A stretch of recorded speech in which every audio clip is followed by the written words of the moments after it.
So a popular thing that many young men say, especially when looking to get married, is Christian and Christian non-Christian. and non-Christian. They want to find a girl. They want to see if this is the right girl, as you should. You want to see this is the person I want to be with the rest of my life. But with that, there is that point of sex. I want to have sex with this person for the rest of my life. If you're married, sex for the rest of your life with this one person. But if I'm only having sex with this one person, I never tried it. So it's like if I were to get a car and I were to drive it and I would have never have pre-rode the car Test before I drive. went. I would have never done it for a test Nobody's drive. taught you or anything. Yeah, no one's ever. So then why would I not test drive the car I'm going to have? But this is even more of a thing for the rest of my life. So I think I want to talk about this question and what is your guys' approach to this? Like, what maybe are some answers that the Bible gives, and what things maybe can we even back up with some science of what should we do about this question? So you're saying should we have sex before marriage, essentially? Essentially, like, what if I want to have sex with someone? Like a What one if from what a if test what if you're drive. even I'm what if you're looking for a even spouse. strongly dating someone? Yeah. Because I've had this before. Or even engaged. Or even engaged. I should take that for a test drive and see if I like it. Or I'm already gonna like get married anyways. I'm gonna get married, like I'm engaged. Elijah's engaged. Why not have sex anyways? You're gonna marry her in a few Yeah. months. Why Yeah. not anyways? And you've had guys ask you this. I've had guys ask me that.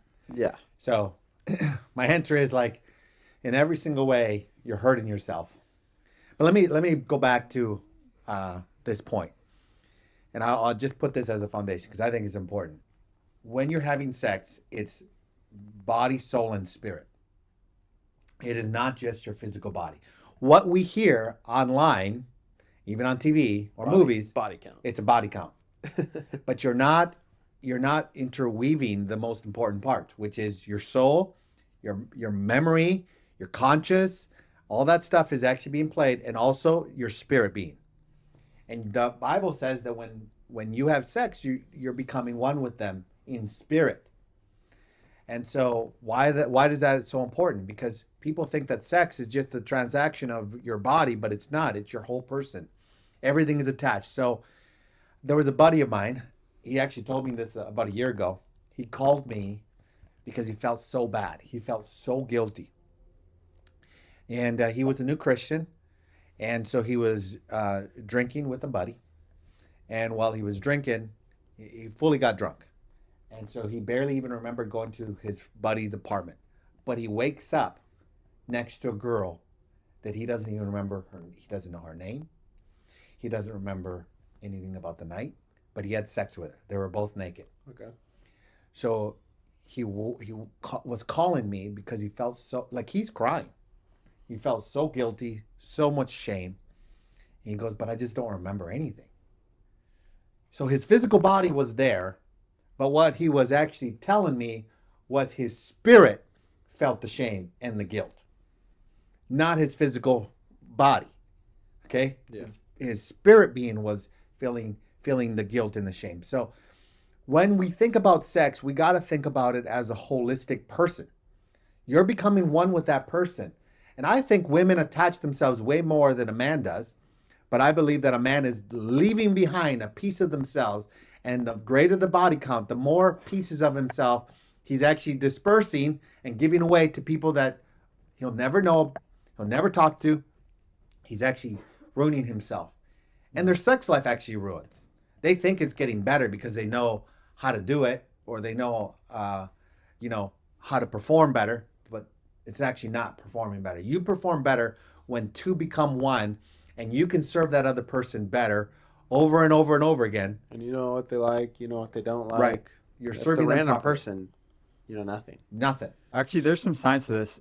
There is actually the human body releases powerful hormones in the brains of men and women during sexual activity, and they're neurohormones called oxytocin and vasopressin.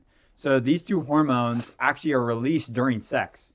Okay, so that I actually read a statistic. It is so much harder for a breakup to occur when sex has happened, because there's actually, when these hormones happen, it actually attaches you to this person. And it's created for this. Sex actually has this. So that's why sex becomes addictive. That's why pornography is so addictive, because of these chemicals that are released inside of a human's body every time sexual activity occurs. that is scary outside of the boundaries of marriage, but I think inside the boundaries of marriage, where God created and intended sex, it's actually an amazing blessing. Right. Because it actually attaches you, it connects you. Because there's actually emotional attachment, there is hormonal attachment in these neurohormones, but then there's also connection and addiction in a way. You become addicted to this person because of this. So I think that actually really helps show, man, God created this. And I think you were just talking about the two becoming one. So that's how we were created. That was our original design in Genesis too. But Paul actually talks more about this in 1 Corinthians 6. He basically talks about the two becoming one, but in a different way. He says, do you not know that he who unites himself with a prostitute is one with her in body? For it is said, the two become one flesh. But whoever is united with the Lord is one with him in spirit. Flee from sexual immorality. So even if you were to actually go and be with a prostitute, you actually become one with that prostitute. You two become one. I think it's talking physically, spiritually, emotionally, and even hormonally. So it's so scary. So scary. And that's why I think even all sexual sins, God holds them at a... He says in the Bible he does. He does, at a greater level, because they're not just affecting us, even those three parts who we're talking about, but it's also affecting my relationship with God. Yeah. Just what you just said. So it's a serious thing. I think it's a fear of God thing. But it's also, if you think about this properly, man, it's such a beautiful thing in marriage. Yeah. And I even want to bring it back to because I've heard the test drive thing before. Yeah. And like how I would go after that test drive mindset is, okay, first of all, when I go test drive a car, I'm going to test drive that car. But in the beginning, like of even test driving, I'm not committing to this car for 45 years. Like, I'm going to go trade this car in 7 years. Okay. So first of all, the test drive thing doesn't work for marriage. Also, you're questioning if you're going to buy it or not. Yes. Like, but you're not questioning if you're buying it or not. The whole preface of like the test drive mindset thing is just wrong to start with. Mm-hmm. And then like once you've test driven, say you don't like it, then you're just not committed. Like you're also putting sex as an object when you do that. Sex is an object. The person is an object. The second they get a little bit of annoying or too expensive for the object, I'm out. It's almost the same thing with the last topic. It's like objectifying sex and the woman instead of, oh, how can I grow more with this person? How can I get to know this person better? So that's how I would go after the test driving thing. Also, it's so funny. People are like, are we compatible? If you got part A and she got part B, bro, you're compatible, bro. I'm telling you. They ain't gonna. This has been done like billions of times. We know this math like addition works, bro. I'm telling you, it's gonna work. So you're wondering if it's compatible? It's gonna. And if you're wondering, is it gonna be great to start? You know, both virgins, nah. It's gonna get better, I swear. And that's actually the cool part. Like after like a few months, you like realize, wow, I was trash. Like, dang, that was really bad. I thought I was good. Dang, was I good?